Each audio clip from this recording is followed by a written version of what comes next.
Ok, confío que se escuche muy bien. Hubo un pequeño cambio en el título de la ponencia mientras iba elaborando este artículo, ¿no?, de Nigeria-Cuba, sincretismo y transculturación de la práctica religiosa yoruba en el marco de la trata de esclavos del siglo XVI al XIX, en un sentido de la propia abolición de la esclavitud en Cuba como este marco geográfico. Agradecer a todo el comité organizador, a la compañera Carla, por permitirme adentrarme en estos ejercicios multidisciplinarios. Como lo pueden ver, quizá me encuentro un poco alejado de estos marcos de tiempo de la Nueva España, pero sin duda en este debate que vamos a ir viendo a lo largo de las diapositivas, nos enfocamos más en una discusión teórica sobre si esta transformación sincrética que tiene la práctica religiosa yoruba cuando llega a través de la trata de esclavos a Cuba puede ser entendida desde un proceso de aculturación o de transculturación. Dicho eso, el artículo que hemos estado trabajando se divide en estos 4 apartados. Por hacer más dinámica y didáctica esta presentación, me voy a saltar las definiciones, ¿no?, la construcción histórica del pueblo yoruba y su práctica religiosa en su tradición, en su práctica isese, ¿no?, o nigeriana, la trata de esclavos, las dinámicas de la coalición en Cuba, ¿no?, de cómo salen los esclavos africanos, sobre todo de Nigeria, de los que podemos entender como Nigeria, como la República del Congo, a Cuba y América Latina, como puede ser a Brasil.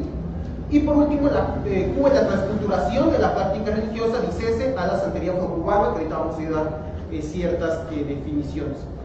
Si me apoyan pasándola. Una disculpa, sé que quizá no se va a alcanzar a ver todo ese texto ahí pegado, no es lo más práctico, pero es la introducción que hacemos al artículo y me permito leerlo para poder empezar a discutir y debatir un poco de este trabajo. Tanto lo que se enuncia como lo que se calla tiene un carácter político.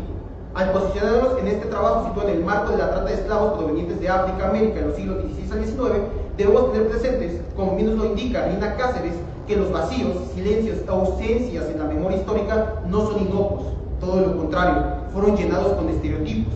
De esta manera, al abordar la práctica religiosa yoruba, ya sea desde su enfoque tradicional nigeriano conocido como ICESE o ICC, o el resultado de la práctica sincrética y de transculturación denominada como santería afrocubana, lucumí o regla de Osha, nos encontramos con un escenario en el que se ha asimilado como un rito oculto satánico, diabólico o malévolo, desde una visión eurocéntrica y catolicocentrista, donde producto de esta postura se impide asimilar lo distinto y por ende, prácticas religiosas que rompen con dichas posturas son condenadas a un ostracismo al catalogarse como tabú. En ese sentido, considero interesante o importante entender los orígenes de esta práctica religiosa que se va a situar en Cuba, por lo mismo el lucumí, luego podremos encontrar el candomé en Brasil y demás. En Venezuela también va a tener sus propias transformaciones religiosas, para poder entender el fenómeno que hoy estamos viviendo, ¿no? Cuando yo me pongo a estudiar la narcocultura y qué relación tiene con toda esta santería cubana, pues voy dándome cuenta que no solamente es la afrocubana, sino viene desde toda esta práctica religiosa en Nigeria, y entonces aprovechamos esta oportunidad para entender estos orígenes en el continente. Si me apoya, pasando a la siguiente diapositiva. Ok, como ya había adelantado anteriormente, déjenme lo pongo nada más en el documento, este artículo presenta un ejercicio multidisciplinario de distintas ciencias, de distintos métodos, para poder construir estos conceptos, estas categorías teóricas y poder entender. En un momento, ¿no?, cuando estábamos planteando esta investigación, le decía a la compañera Carla, ¿no?, de, híjoles, pero es que no están en mis temas, ¿no? Poco a poco, adentrándonos en las lecturas, podemos entender que dentro de este proceso histórico que es la trata de esclavos y la llegada de los esclavos africanos a América, vamos a encontrar estos procesos sociales, culturales, en los que nos podemos apoyar con la antropología religiosa para entender estas transformaciones de los sujetos en colectivo. Por otro lado, de la sociología religiosa, para entender a la religión como esta institución social que va transformando a los sujetos y a la propia sociedad. Y por último, en un sentido del método historiográfico, para irlo desarrollando con la historia cultural, que nos va a permitir ir entendiendo esta evolución de ideas y prácticas religiosas a través del tiempo. Es decir, en este ejercicio multidisciplinario, pues vamos construyendo dentro del proceso histórico qué acciones o qué transformaciones están ocurriendo en esta sociedad. Si me apoya con la siguiente diapositiva. Ahora bien, la premisa de investigación con la que partimos, me permito también nuevamente leerla. Igual aprovecho para compartir la pintura. Ella es una pintora afro-cubana llamada Harmonia Rosales. Ella vive ahorita en Estados Unidos, y creo que es interesante ver a través de estas expresiones artísticas cómo se va recuperando el mito de Ifá o de la tradición yoruba. La premisa de investigación que encontramos es que, producto del proceso de colonización de Apiayala, o de América Latina, y la trata de escalavos africanos hacia dicho territorio en los siglos XVI y XIX, no solo implicó un desarraigo violento y un neto genocidio contra los pueblos, como puede ser el caso de Cuba, la Capitanía General de Cuba, con el pueblo taíno que se encontraba ahí, contra los pueblos, sino que también generó un punto de inflexión en la construcción de dinámicas culturales que han perdurado hasta nuestros días. En este contexto, sostenemos que la práctica religiosa yoruba tradicional UICC atravesó un proceso de sincretismo y transculturación en Cuba y América, dando origen a expresiones religiosas como la Santidad Fe cubana, el Ukumi y Regla de Ocho. Si me apoya compartiendo la siguiente diapositiva. Ahora sí, aquí viene el debate en general, el que nos vamos posicionando a través de la construcción de los mitos tradicionales, y es: ¿qué estamos entendiendo o qué está ocurriendo dentro de estos procesos? ¿Es un proceso de aculturación o de transculturación? Como pueden ver, hay distintos elementos que van distinguiendo uno a otro. Desde la aculturación hablamos de una imposición y es una relación unidireccional, es decir, un grupo de poder, un grupo dominante impone su cultura, impone su cosmovisión al otro. Esto genera que el grupo subyugado toda su cultura y toda su identidad sea absorbida, y por ende hay una pérdida de sí. No podemos entender, tanto en el caso del pueblo yoruba, no traído a Cuba, como en general en la Nueva España, una pérdida completa de la identidad de los pueblos que ya habitaban, de los esclavos,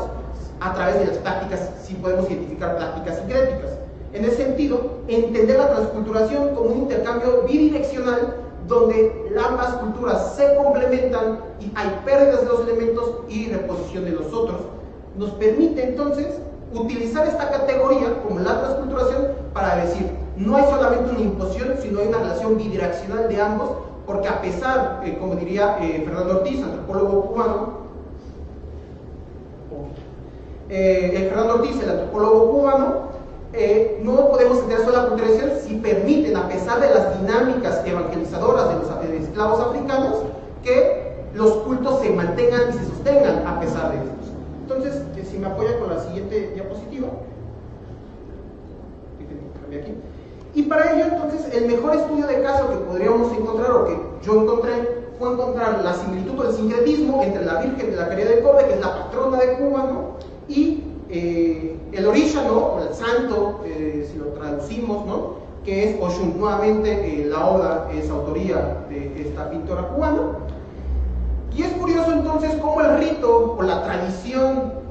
de la Virgen de la Caridad del Cobre se va sincretizando, no solamente porque la fecha en la que se le celebra es la misma que se le celebra a Oshun, sino los propios feligreses de la Virgen visten de amarillo, llevan girasoles, que toda esta práctica va indicada por la tradición afrocubana. A esto le sumamos que dentro de la celebración podemos identificar los toques de tambores, que es decir, ya no solamente se habla de un proceso de yo impongo mi religión, yo impongo mi visión, yo impongo mi cultura, sino los propios sujetos van sincretizando y adaptando sus propias prácticas religiosas, como puede ser el culto Oshun, a través de esto. El mejor ejemplo, ¿no?, que podemos entender de este sincretismo es que cuando el esclavo o que aquel que practica la religión yoruba habla o besa la imagen del Santo Niño de Atocha, no lo está besando a él, no lo está alabando a él, sino está alabando a Eleguá o a Eshu. En ese sentido, a lo largo de la investigación vamos dedicando y explorando toda esta sincretismo y transculturación bidireccional entre el culto católico y el culto yoruba. Si me apoya ya con la última diapositiva. Entonces, a manera de conclusiones podemos identificar, o estas contribuciones, ya para concluir, utilizar, o para mí lo que me ha favorecido en el estudio de la historia es, a través de estas construcciones teóricas, como puede ser el concepto de transculturación, nos permite identificar las relaciones bidireccionales entre los grupos subyugados y el grupo dominante.